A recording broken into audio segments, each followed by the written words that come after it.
The war that began on Eden 5 did not end there. It spread like a storm across the stars. The Valar Dominion, proud and powerful, had believed that defeating humans would take only days. But weeks turned into months, and months turned into a long, bitter struggle that no one expected. The humans refused to surrender. Every battle they lost became a lesson. Every destroyed colony became a story of defiance. And while the Valar still held the advantage in numbers and technology, something invisible began to shift. The balance of fear. Far from the front lines, in the great crystal capital of the Valar homeworld, many still believed the war would end soon. But Krell, the young historian who had witnessed the horror of Eden 5, knew better. He had seen the way humans fought, how quickly they learned, how fiercely they protected one another. He had sent reports after every major battle, warning his superiors. Do not underestimate them. They change faster than any known species. What we destroy, they rebuild stronger. Most of the council ignored him. They believed the Dominion's fleets were unstoppable. They called the humans reckless, calling their resistance temporary chaos. But Krell saw the truth in the data. The pattern of war had changed. Every human loss created new strategies. Every fallen world inspired 100 more fighters. It was as if pain itself was teaching them how to win. On the Valar command ship Ascendant Glory, General Vrax stood before a giant star map. Red lights showed Valar territory. Blue lights marked human-held worlds. A few months ago, the blue lights had been few and scattered. Now they were spreading. Small at first, then joining together like sparks forming a flame. They are coordinating, Krell said quietly, standing beside the general. Different colonies are no longer fighting alone. They are connected through shared tactics, shared information. Vrax frowned. They have no central command. How can they coordinate? Krell replied, they don't need one. They learn from each other. One colony falls, another adapts. One soldier invents a new defense and it spreads across their networks within hours. The general didn't like hearing it. We are still stronger, he said firmly. We will remind them who rules the stars. But as he turned back to his screens, an urgent signal arrived. A distress call from Varga Prime, one of the Dominion's most fortified worlds. The humans had attacked it. Varga Prime was a world of steel and energy, a fortress planet built to resist any invasion. Its cities were protected by thick shields, its skies filled with defense drones, and its orbit guarded by 3 heavy fleets. No enemy had ever broken through. But when the first human ships appeared, they didn't attack directly. They stayed at the edge of the system, silent and patient. For 2 days, the Valar fleets watched them, waiting for an assault. It never came. Then on the 3rd night, chaos erupted. The main communication network crashed. Drone controls failed. Power grids overloaded. One by one, the Valar systems turned against themselves. What is happening? Shouted one technician on the command bridge. They're hacking us, cried another. They're using our own drones. The human fleet began to move. Not in perfect formation like the Valar, but in unpredictable waves. They used decoy ships, fake distress signals, and sudden jumps from hidden positions. It was impossible to predict their next move. Krell watched the battle unfold from the command center.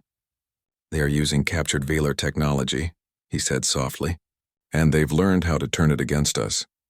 The humans attacked in small groups, striking weak points, retreating before counterfire could land, then returning from unexpected angles. They fought like they did on the ground, quick, clever, and fearless. The Valar admirals tried to restore control, but confusion spread. Entire defense fleets fired at each other due to false signals. When the shields of Varga Prime finally failed, the humans landed troops on the surface, and what followed would change the course of the war forever. The human ground forces on Varga Prime were few, barely 10,000 soldiers against millions of Valar defenders, yet they advanced like a living storm. They had come prepared, with armor built from captured alien alloys and weapons designed for the specific weaknesses of Valar troops. They didn't move like conquerors. They moved like hunters. Every strike was planned. Every ambush was precise. They used the city's tunnels, abandoned railways, and even destroyed reactors as weapons. When surrounded, they didn't surrender. They dug deeper, fought longer, and turned the ruins into traps. Krell's voice shook as he recorded the battle. The humans have changed, he whispered. This is no longer defense. This is counterattack. General Vrax stood beside him, watching the destruction through the command window. How can they fight like this? He muttered. They've lost entire fleets, yet they still attack. Krell looked at him. Because loss doesn't break them. It teaches them. Days turned into nights. The humans kept advancing. Their small victories growing into something larger. They began to capture Valar command stations and broadcast messages across the galaxy. In every message, one voice repeated. Captain Mira Hayes, the same woman Krell had seen on Eden 5. Her message was calm but firm. We are not the monsters you think we are. We did not start this war. But if you bring it to our door, we will end it. Not for power. For peace. Her words reached not just humans but other alien species who had suffered under the Dominion's rule, and one by one they began to rise. Soon, small resistance groups from different races started joining the humans. Some offered information, some offered ships, and some simply refused to fight for the Dominion anymore. The humans had done something no one else could. They had inspired unity through defiance. Krell's reports grew longer and more detailed. He no longer wrote as a proud historian of the Valar, but as a silent witness to a change that was reshaping the galaxy. They fight without hate, he wrote. They destroy our ships, yet they save our wounded when they can. They capture our worlds, yet they feed our civilians. I cannot understand it. They are warriors with the heart of builders. The Valar High Council finally began to worry. They ordered General Vrax to stop the human advance at any cost. New weapons were deployed, stronger cannons, larger ships, and even experimental energy bombs. The Valar believed that sheer firepower would break humanity's will, but once again the humans adapted. At the next major battle near the moon of Kalos, the Dominion's new weapon backfired. The humans, having studied the weapon's energy pattern from intercepted data, tricked the Valar into firing it at their own fleet by sending false coordinates. The explosion destroyed half of the Valar ships instantly. The humans didn't cheer. They simply moved forward. After Kalos, the war was no longer a story of Valar dominance, it was a story of survival. For both sides. Krell sat alone in his quarters one night looking out at the stars. He had once believed the Valar were the strongest beings in the galaxy. Now he wasn't sure what strength really meant. He remembered the faces of humans he had seen through his drone, the engineer turning wreckage into weapons, the medic risking their life for the wounded, and Captain Mira Hayes standing tall amid ruins. They weren't fighting for empire or wealth. They were fighting because they refused to let darkness win. Krell recorded one final note for his next report. If this continues, the Dominion will fall, not because humans are stronger, but because they believe they can be. They turn every fear into courage, every loss into learning, every pain into purpose, and that is something no weapon can destroy. As the human fleet prepared its next campaign toward the Valar's heart systems, Krell found himself standing in silence before the stars.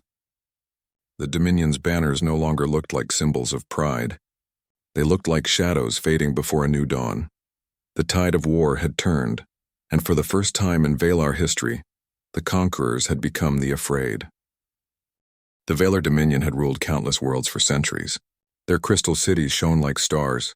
Their fleets filled the skies of countless systems, and their armies moved like unstoppable storms.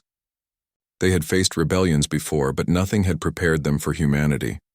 By now, the humans were no longer fighting only for survival on Eden 5. They had become a force that could challenge empires.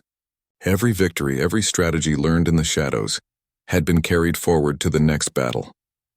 The Valar commanders, once confident, now spoke in whispers of fear. Krell, the young historian who had first come to record humanity's fall, watched the events unfold with awe and unease. He had seen the first sparks of human defiance on Eden 5. He had watched them turn every obstacle into a weapon. And now, he was witnessing the Dominion's power crumble before their eyes. The battle that would mark the beginning of the end for the Valar took place near the planet Crassia, one of the Dominion's richest worlds. Its cities were powered by massive energy cores, its defenses were unmatched, and its fleets patrolled the orbit like vigilant guardians. Yet, when the human fleet arrived, the Valar defenses faltered almost immediately. Krell watched from the observation deck of a command cruiser as the humans attacked not in a straight line but like a river, finding every crack in a dam. Ships that should have been destroyed slipped through the defensive grids, guided by tactics the Valar could not predict. Fighters descended from orbit to hit supply stations, while small squads infiltrated communications towers. cutting off orders and spreading confusion. The Valar had never faced an enemy that used intelligence and cunning as effectively as force. Every new attack seemed to anticipate their next move. The humans were not reckless. They were deliberate, precise, and unyielding. On the ground, the story was no different. Human soldiers moved like shadows among ruined streets, using cover, traps, and improvised weapons with terrifying efficiency. Krell's drones captured moments that made even the most seasoned Valar officers pause. He saw one human squad holding a bridge against an entire battalion. They were outnumbered, their armor battered, and yet they held their ground. When the battalion tried to flank them, the humans detonated hidden explosives, collapsing part of the bridge and sending armored tanks into the river below. Even the Valar soldiers began to speak in hushed tones of respect and fear. "They are not just fighting," one muttered. "They are teaching us how to fear again." Krell recorded everything. He had begun to feel that these humans were something beyond his understanding. Not merely survivors, but beings who could bend the rules of war itself. Meanwhile, the Valar High Council convened in panic. Reports from multiple systems were arriving simultaneously. Worlds previously thought secure had fallen. Colonies had risen in rebellion, and fleets were being destroyed in ways no training could have prepared for. General Vrax paced before the council, frustration evident in every movement. "We have numbers, technology, everything," he said, "and yet they continue to advance. How can this be? How can such a small species bring the Dominion to its knees?" Krell, sitting quietly in the back, finally spoke. "Because they fight for more than conquest or fear," he said softly. "They fight for life, for each other, and for hope. That is why you cannot break them with force alone." Vrax turned sharply, glaring at him. "This is not a philosophical discussion. This is war!" Krell looked at the council members' faces, all pale with fear. "War is not always won by strength," he said. "Sometimes it is won by spirit, and theirs is stronger than ours." As the days passed, the humans' momentum grew unstoppable. They captured key planets, disabled critical supply lines, and infiltrated the Dominion's own communication networks. For the first time in Valar history, no one felt safe. Entire cities were evacuated in panic. Soldiers refused orders, afraid to lead their units into what they now called human fire. Krell watched from orbit as the final assault on the Valar capital began. The humans did not attack from a single direction. Instead, they struck from multiple angles simultaneously, on foot, in ships, and through subterfuge. They did not destroy everything. They avoided unnecessary destruction. They moved carefully, targeting only the Dominion's ability to fight while leaving civilians unharmed. For Krell, this was both terrifying and awe-inspiring. He had come to witness the fall of a primitive species. Instead, he was watching the rise of something far greater than the Dominion. On the streets of the capital, chaos unfolded. Valar soldiers tried to defend their homes, but human tactics made conventional defense meaningless. Engineers turned factories into impromptu barricades. Scientists deployed devices that disrupted Valar weapons. Small squads of humans moved silently, disabling turrets and opening gates for larger forces. Krell watched from a high vantage point as Captain Mira Hayes led a strike team through the heart of the city. She moved with calm precision, guiding her team past patrols and traps. Her eyes were steady, her commands clear, her purpose undeniable. Even when one of her squad was injured, she did not falter. She continued the mission, ensuring the group reached its target. It was clear to Krell that human courage was not reckless. It was deliberate. Every human act of bravery was measured, purposeful, and filled with meaning. As the day turned to night, the Valar capital was surrounded. General Vrax, for the first time in his career, felt fear. He had faced countless enemies, but he had never seen a species so determined, so unpredictable, and so united. He attempted a counterattack, deploying the Dominion's most powerful weapons. Energy beams lit the sky, ships fell, and explosions shook the city. But the humans were ready. They used shields, terrain, and clever maneuvers to absorb the attacks and respond with precision strikes. Entire fleets were neutralized without the humans losing a single ship. Entire battalions collapsed under ambushes. The Dominion's proud army, once believed invincible, was breaking apart before Krell's eyes. Finally, the Valar High Council called for a ceasefire. For the first time in history, they were negotiating from a position of weakness. Humanity did not demand tribute or surrender. They demanded only peace and respect. Krell, standing on the observation deck as the humans approached the council chamber, recorded every detail. He had begun as a historian who believed in Velar superiority. Now he was a witness to the end of that supremacy and the dawn of a new era. He saw Captain Mira Hayes step forward, calm and unyielding. Her voice carried authority and compassion as she addressed the council. "We have come to end the cycle of war. We are not your conquerors. We are your witnesses, and we offer you a choice. Change or continue to lose." The council members trembled, realizing the truth in her words. Humanity's victories were not just military. They were moral. They had shown strength, intelligence, and mercy simultaneously, qualities no empire could ignore. In the aftermath, the Velar armies withdrew from conquered systems. Many leaders surrendered without a fight, understanding that continued resistance was futile. Krell walked among the remnants of the once mighty fleet, observing soldiers who had trained for war their entire lives, now unsure of their place in the galaxy. He thought about the humans he had seen on Eden 5, on Varga Prime, and now in the heart of the Velar Empire. Each time they had been outnumbered, outgunned, and yet victorious. Each time they had fought with courage, compassion, and a relentless will to survive. Krell knew that what he had witnessed was something the galaxy would never forget. Humanity was not just a species that survived. It was a species that redefined the meaning of power. He recorded his final note for this chapter. The Velar Dominion falls not because of weakness, but because of humanity's strength. They teach us that courage is greater than fear, that unity is stronger than numbers, and that mercy is as mighty as destruction. I came to record history. Instead, I have learned from it. That night, Krell stood alone on a balcony overlooking the city. Fire still burned, but the air felt lighter. He gazed at the stars, feeling a strange mix of fear and hope.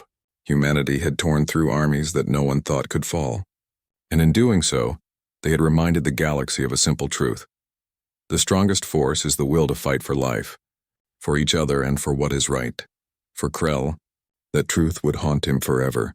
And somewhere in the shadows, Captain Mira Hayes and her soldiers prepared for the next step, not conquest, but rebuilding a galaxy that had almost forgotten what hope could do. The war was over. The galaxy, once filled with the prideful banners of the Velar Dominion, now carried a quieter, uncertain air. Silence settled across worlds that had only known the roar of war. Cities lay in ruin, fleets were scattered, and countless soldiers stared at the sky, unsure of the future. Among them was Krell, the Velar historian who had first come to record humanity's defeat. Now he walked as a witness to humanity's triumph. His mind struggled to comprehend what he had seen. The species he had once considered weak, chaotic, and unworthy had done the impossible. They had torn through entire armies and shattered the might of the Velar. And yet, there was no celebration of cruelty in their victory. Humans did not destroy for pleasure. They did not humiliate or punish those who surrendered. They moved with purpose, with order, with compassion. The galaxy had never seen anything like it. Krell traveled aboard the United Human Fleet, following Captain Mira Hayes as she visited the worlds liberated from the Dominion. Everywhere they went, humans offered food, medicine, and assistance. Cities once bombed to dust were rebuilt. Hospitals, schools, and homes rose from the ruins. He watched soldiers carry supplies to alien civilians who had once fought alongside the Velar. He saw engineers repairing factories for local populations. He saw children, frightened but curious, being comforted by human volunteers. It was difficult for Krell to reconcile this kindness with the same humans who had ripped apart armies with such precision and power. And yet, there was a pattern he began to understand. The humans did not fight because they loved violence. They fought to protect, to survive, and to ensure that others could live safely. One day, as the fleet approached the Velar homeworld itself, Krell was asked to accompany Captain Hayes on a diplomatic mission. The Council of the Velar, weakened and fearful, had agreed to meet with humans. They were prepared for demands, for ultimatums, for humiliation. But Captain Hayes's intentions were simple. She entered the grand crystal hall of the council, standing tall, calm, and respectful. Her words echoed across the chamber. "We have fought to survive. We have won battles, yes, but we do not wish to rule your people.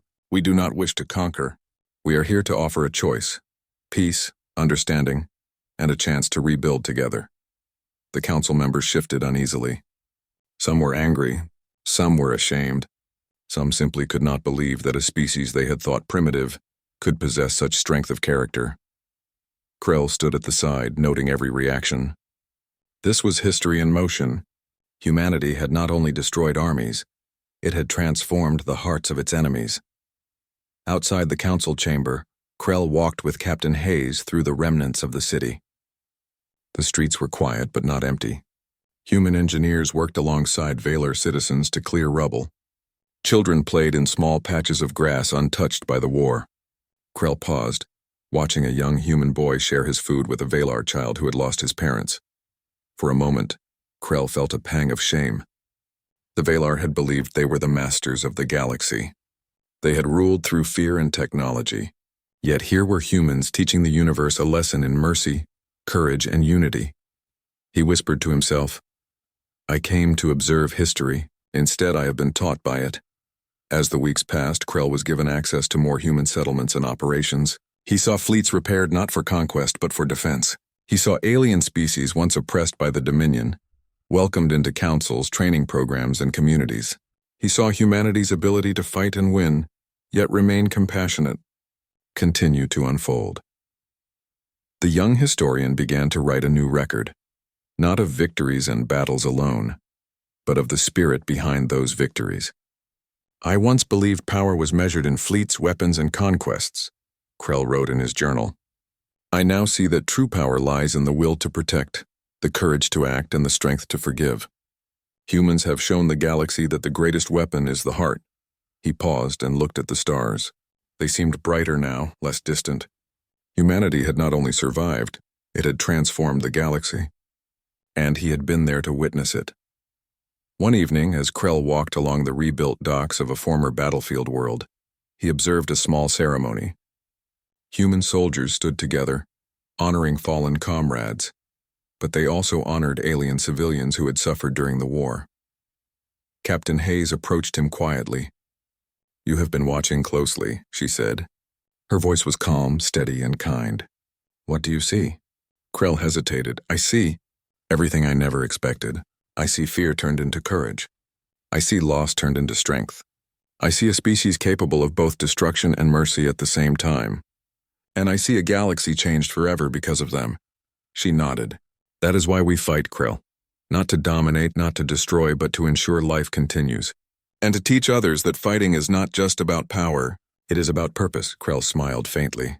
For the first time, he felt that his role as observer had real meaning. He was no longer recording the fall of a species. He was recording the rise of hope. Months later, Krell returned to his homeworld to present his report to the Valar High Council. He expected resistance, denial, perhaps even mockery. Instead, he found curiosity. Many had seen the humans' actions and realized their mistakes. Fear had turned into respect. Standing before the council, Krell spoke clearly. "We believed that the humans were weak. We believed that technology and numbers would guarantee our victory. We were wrong. Humanity has shown that determination, courage, and compassion can surpass any weapon. They have torn through our armies not with hatred but with willpower. We should not fear them. We should learn from them." The council members were silent. Some bowed their heads in shame. Some whispered among themselves. Krell realized that the galaxy was at a turning point, one in which old empires might crumble, but new alliances could emerge. Back among the humans, Krell continued his observations. He traveled to worlds where peace was being restored, documenting every story of rebuilding, kindness, and cooperation. He saw former enemies working together. He saw humans sharing food, medicine, and technology. He saw alien species once oppressed, now thriving alongside humans and always in the distance. He saw the quiet strength that had made humans unstoppable in war, the courage to act, the unity to survive, and the heart to forgive. One night, aboard a human transport ship, Krell looked out at the stars. He whispered to himself, "I came to study them as primitives. I leave knowing they are the most dangerous and yet the most compassionate beings in the galaxy. They teach fear, they teach strength, but most importantly, they teach hope." A nearby human soldier glanced at him and smiled. Krell returned the gesture. feeling for the first time that he was part of something greater. Not a conqueror. Not a historian alone, but a witness to the true spirit of humanity. Years later, Krell's records would become legendary. Across the galaxy, leaders, scholars, and citizens would read his accounts. They would learn not only how humans had fought and won against impossible odds, but why they had succeeded. They fought with intelligence. They fought with courage. They fought with heart. And in doing so, they reminded every species, even the most powerful, that true power is not in domination or fear, but in the relentless will to live, protect, and unite. And somewhere, high above a peaceful world, Krell looked at the stars once more. He smiled quietly, remembering the first time he had seen humans fight, knowing he had witnessed not just battles but the birth of a legend. "I found true horror," he whispered, "not in their weapons, but in their will." The galaxy, once full of empires, wars, and fear, now held a new respect for the species that had torn through armies and yet never lost its humanity.